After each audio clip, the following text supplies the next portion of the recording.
If you are receiving this transmission, you are the resistance. Welcome back to the War Room. I'm your host, Owen Schroyer, honored in this hour to be joined by Dr. Shiva Ayyadurai, who has a big announcement, or I guess had a big announcement, made it this weekend. Shiva, thank you for joining me today. Hey, Owen, how are you? Great to be on the show. Doing great. Glad to have you back. I watched some of your activity over the weekend.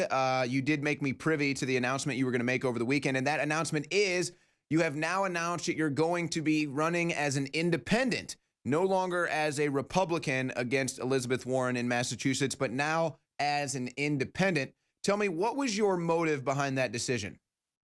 Well, frankly, Owen, the bottom line is we declared our independence on Veterans Day, November 11th, because the reality is we're dumping the GOP establishment because they're frankly irrelevant in Massachusetts. And more importantly, they're essentially part of the deep state and the Democratic Party. They have no intention of winning this election. And their real goal is to toss up a situation where they want to lose to Elizabeth Warren because they have an arrangement with the Democratic Party. That's what's really going on in Massachusetts. And, you know, I like to be a winner. I like to win. And after a while, you start seeing that you're being essentially set up to lose. And I don't want to lose because we're here really fighting for the American people. And the bottom line is Elizabeth Warren, as we recognize that she's part of the not so obvious establishment, and the Massachusetts GOP is part of that not so obvious establishment.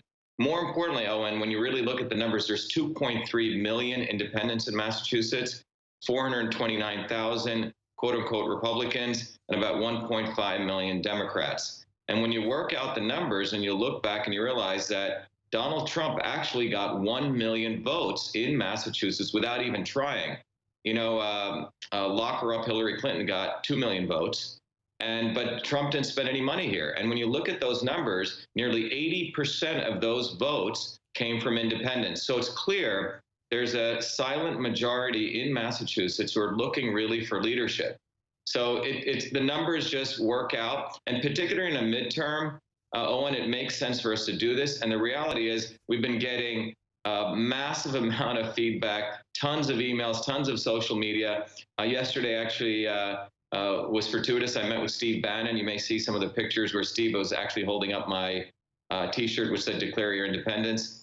So I think this is what needs to be done because I don't want to, you know, give all of my hard work to the Massachusetts GOP establishment, which is essentially the other flip side of the Democratic Party. It's no reason to do that and wake up in April and realize that they screwed us. Yeah, and I think that you, as you said, you clearly saw the setup coming. The GOP didn't want you to represent them. They didn't want you to be running against Elizabeth Warren. They wanted you to disappear. And I think you did the right thing by going independent. And when you break it down, the way you kind of just broke it down as far as how the independent vote is concerned, plus I think there's another back-end issue where some of the Democrats might even be tired of Elizabeth Warren, and they might be willing to vote for another candidate, i.e. you. Do you think that the numbers are in your favor right now? Because I was shocked. When I first heard this, I was like, oh, man, you know, he's not running as Republican. I understand why. But then I watched your videos. I saw the excitement that you're drawing up with your grassroots campaign. I started to think a little more advanced down the line, and I realized, actually, going independent was the perfect move. Did you have any cold feet before you were doing this? No. I mean, look, I'm a numbers guy, right? I do have these 4 degrees from MIT. You know, you learn how to do the math. And you work out the math. Wait. It's not Elizabeth Warren with the 4 degrees from MIT? It's not Elizabeth Warren that invented email? Oh, okay, I'm just making sure. No, I mean, here's, you know, you bring up an important point that we brought up in our launch as an independent. If you look at the reality of Massachusetts, right, it got the lowest public integrity rating. These politicians are very good at corruption, best at corruption. The worst infrastructure, 47th in the country. And the highest in opioid addiction, 3 times the national average, all brought to you by Harvard.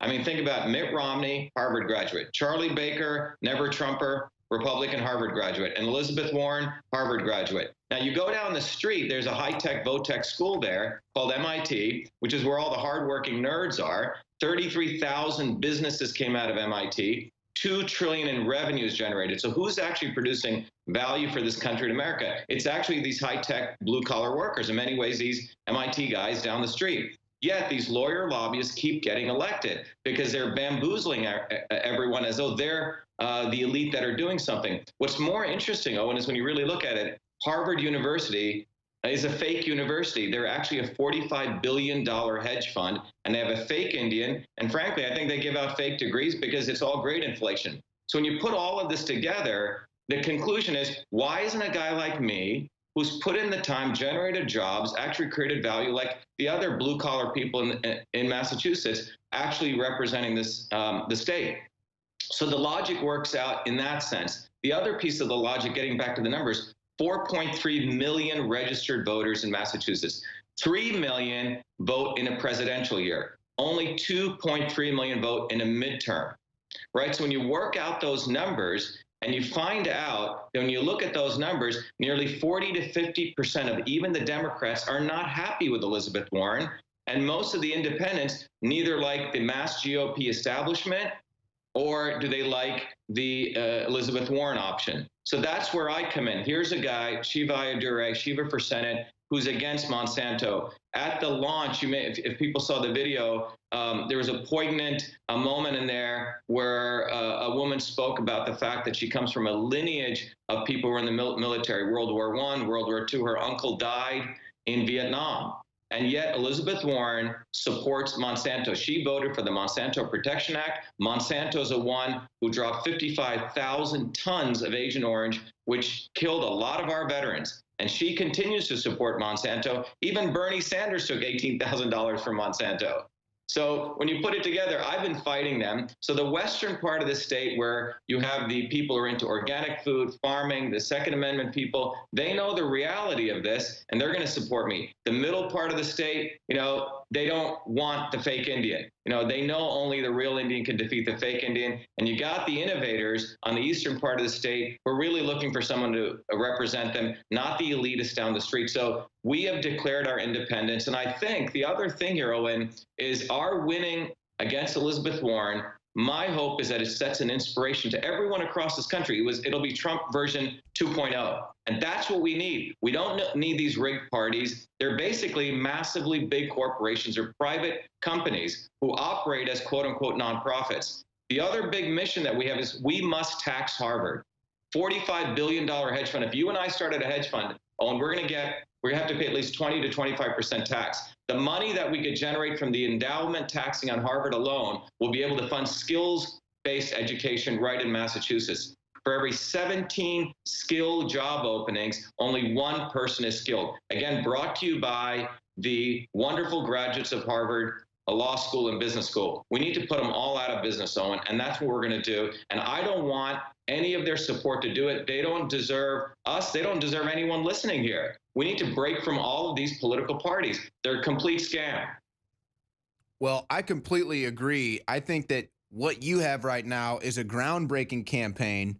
And when you're victorious, it will be another kind of Trump moment where it was like, what? Really? Where did Trump come from? No way. How did he beat the whole establishment? That's basically what you're going up against. And I think you have the path to victory here.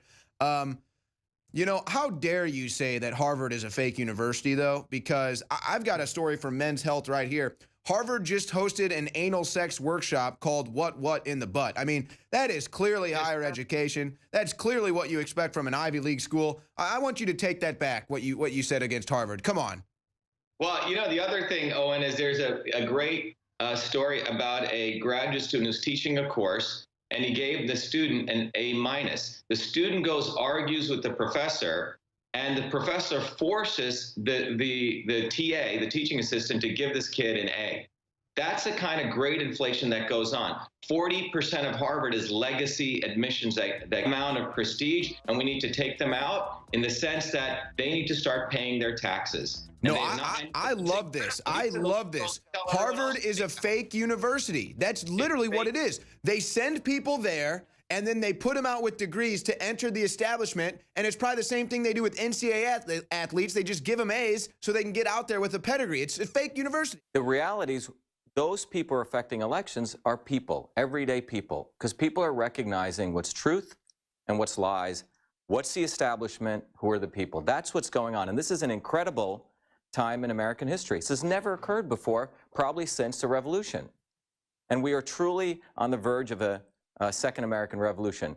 People are recognizing what is the establishment and who are change agents, and also who are the not so obvious establishment like Elizabeth Warren. Right? People are recognizing that people say one thing and do another. That is Dr. Shiva Ayyadurai. That is our guest for the rest of this segment. He was making that speech over the weekend when he announced he'll be running as an independent against Elizabeth Warren rather than a Republican. A brilliant move when you're looking at it now. It took me a while to realize its actual brilliance, but it's amazing the point you just made there, where you really did kind of personalize the entire issue for the voters, saying, hey, look, you are the ones that will change the future. You are the ones that will decide the fate. You have to get out and vote. Bottom line, that's it. I mean, the reality is, it's like both these parties are literally two heads of the same serpent. And isn't it interesting, Owen, whenever people vote for these elections, how many times do people say, oh, I had to choose the better of the two evils, which means you're always playing with the devil. Well, with our campaign here, they actually have a real option. They have the chance to be the light and move away from this darkness. And that's not what the founder of this country created. So one of the key themes of our campaign, there's three core pillars, right? Real health, real jobs, and clean government. Under clean government, part of what we're saying is, look, Harvard University, which is based in Massachusetts, is literally the epicenter of the sewer that feeds the swamp in Washington. And everyone needs to start recognizing that. If you remember, Owen, in Star Wars, when Luke Skywalker, he goes and takes out that one point in the Death Star and he takes it all out. Well, that's what Harvard University is. And we need to stop giving this institution all the power that we give it. So if you go back and look at that point, one of the key things we need to do is term limits now. And my goal is that, anyone who served 2 terms in any public office needs to get the hell out. And what's fascinating is, I believe about 10, 15 years ago, the Supreme Court ruled against this, but half of the Supreme Court is guys from Harvard. That's what's really interesting. So we need to probably start impeaching some of those judges out of there too, because they should have recused themselves. The other piece that's even more interesting in this is that we want to promote the concept of $1, 1 vote. And I'll explain that to you. $1, 1 vote is a maximum that you can spend or you can raise in any campaign. So for example, Massachusetts, 4.3 million registered voters. That means a maximum you can raise for a federal race is $4.3 million. And if you can't win on that, then you should get the hell out of the way, because it means your message sucks. You don't really have anything to really share with people. Our view is we're going to do this campaign as every hardworking entrepreneur has to do, which is you have to bring a strong message. It has to be real, and it has to meet the interests of the consumers and the customers. And if you can't do that, then you're cheating. And that's what these guys are doing. All these guys cheat on that. So those are the 2 central points of our clean government aspect of this campaign. When we move over to real jobs, which is another piece,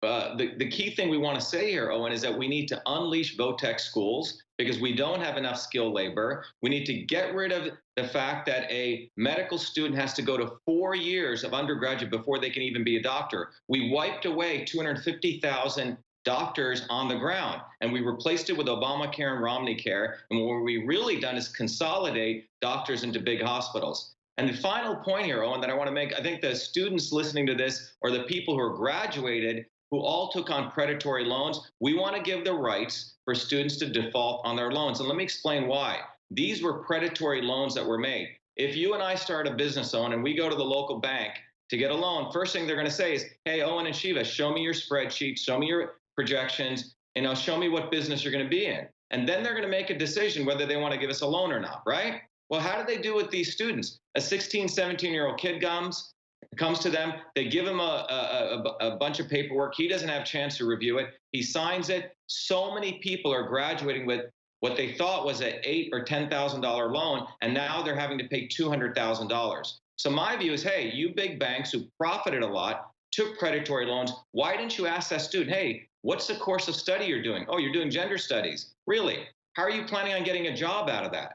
They didn't do that business analysis for that student. They didn't care to do that. They funded these guys knowing that they were going to get into hardship. And essentially, most of these people are essentially indentured servitude. So my view is we let them default on their loans. Why? Because, hey, this is an open and free market. Bush passed a rule saying that these students can default. Well, that's essentially rigging the market. So that'll force these banks to make much better decisions. They're the ones who caused the housing crisis, and we all bail them out. Well, that kind of stuff's got to end. There's a $1.3 trillion bubble on these student loans. So my view is let's get everyone to be on the same page. What you right now have is Harvard University runs as a hedge fund, $45 billion, year-over-year profits, and these big banks who gave these predatory loans are making year-over-year profits. And what we're creating is a bunch of students who can't get jobs, and they're essentially indentured servants on a plantation. That's what's really going on. The other point I want to bring about Elizabeth Warren is this has all been brought to you by Elizabeth Warren, the fake Indian who works at a fake university making $350,000 a year for teaching one class. By the way, Elizabeth Warren's her key security advisor to all the people who know this about the Fed and the Council for Foreign Relations. Her key advisor is a guy called Sasha Baker, who's part of the Council of Foreign Relations. Anyone who's studied this know that they're part of the deep state. So you have the not so obvious establishment in Massachusetts, supported by the Mass GOP, who has no interest in beating her. But the Shiva for Senate campaign, we're going to represent the people. We're building this ground movement to say we're going to win as independents. We don't need these parties, and it's about time we do that. So to your earlier point, Owen, it's to give power back to the people in a very fundamental way.